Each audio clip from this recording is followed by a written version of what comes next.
les copains. Alors, je suis très heureux de vous revoir pour deux bonnes raisons. La première, c'est que je vous souhaite une belle année. Alors, je dis belle parce que, vu les circonstances actuelles, on ne sait pas vraiment où ça va nous mener.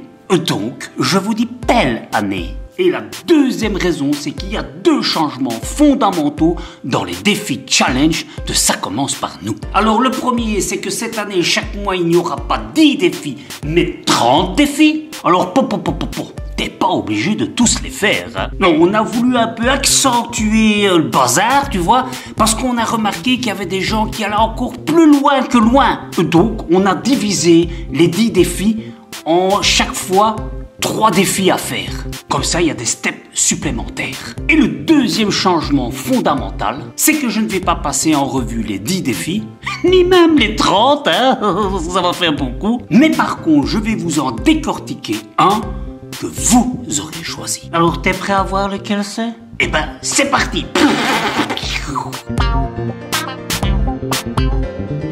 Alors, ce mois-ci, on va voir ensemble comment on va essayer de résister à la surconsommation. Et en essayant, même si on doit consommer, de d'abord consommer seconde main. Et pour cela, on a plusieurs manières d'y arriver. Tu as d'abord les magasins réels, comme les magasins de seconde main. Il en existe un peu partout.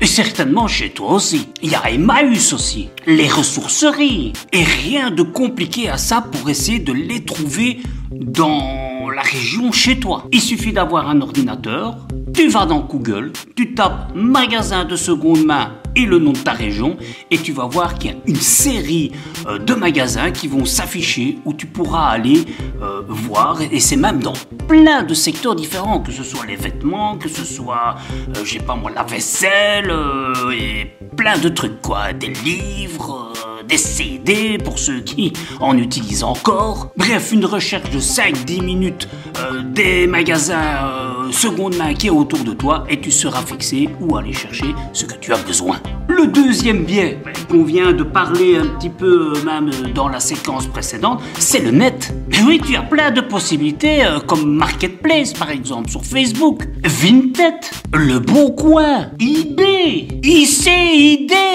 Non, il sait pas. Mais les idées, tu pourras en trouver plein d'autres. Et le troisième biais auquel on pense pas toujours, mais qui rapporte pas mal de fruits, c'est les amis. Eh oui, voyez autour de vous si des amis n'ont pas des choses que vous auriez besoin et qui seraient des choses que vous n'utilisez qu'une ou deux fois. Emprunter ou louer. Il existe des services de location, comme par exemple si vous devez aller à une cérémonie ou un mariage, au lieu d'acheter un costume que vous allez mettre une fois tous les 5 ans et on va dire que dans 5 ans, vous avez grossi, vous allez plus rentrer dedans. Vous êtes obligé d'acheter un autre. Tandis qu'en le louant, vous aurez toujours votre taille. Mais ça marche pour plein d'autres choses différentes. Mais la première option, les amis, vous verrez que vous serez étonné du nombre de choses que vous pourrez emprunter. Bon, après, si vous voulez savoir emprunter régulièrement, faut savoir remettre aussi. Et rien n'empêche dans le libre-échange de vous laisser emprunter des choses par les amis aussi. C'est un échange de bons procédés, quoi. Et encore une fois, il y a sur le net moyen d'emprunter ou de recevoir grâce à des groupes de partage sur Facebook par exemple, ou des forums. Encore une fois, 5 petites minutes de recherche en tapant les mots-clés et vous trouverez probablement dans votre région les choses que vous avez besoin. Mais ce n'est pas tout. Pour ne pas acheter n'importe comment, tu dois te poser 5 questions cruciales. Et pour ça, il va falloir une méthode. La méthode Bisou. Alors avant de parler de la méthode, il faut que je te parle de ceux qui l'ont inventée. Il s'agit de Marie Lefebvre et Herveline Verdegen. Alors la première, tu dois certainement la connaître puisqu'elle est la blogueuse de la salade à tout. Elle a écrit également 2 livres, J'arrête de surconsommer, dont est issue la méthode Bisou, et le deuxième, L'abus de consommation responsable rend heureux. Elle est aussi conférencière, influenceuse avec son compte Insta, et surtout elle a été à l'origine du groupe Facebook Gestion budgétaire, entraide et minimalisme, qui compte un nombre incalculable d'abonnés. Elle a créé d'ailleurs ce groupe avec Herveline Verdegen, qui elle aussi a un blog, Sortez de vos collapses. Et pour ceux qui ne le savent pas, collapse ça veut dire concept. Entrons maintenant dans le corps même de la méthode. Bisou. 5 lettres et 5 choses à faire quand tu veux acheter quelque chose. Le B qui représente quel est mon besoin caché derrière l'achat de l'objet que je veux acheter. Alors on va essayer de cerner grâce à cette question si c'est une question de réconfort, d'estime de soi, de reconnaissance, etc. La deuxième lettre, le I, immédiat.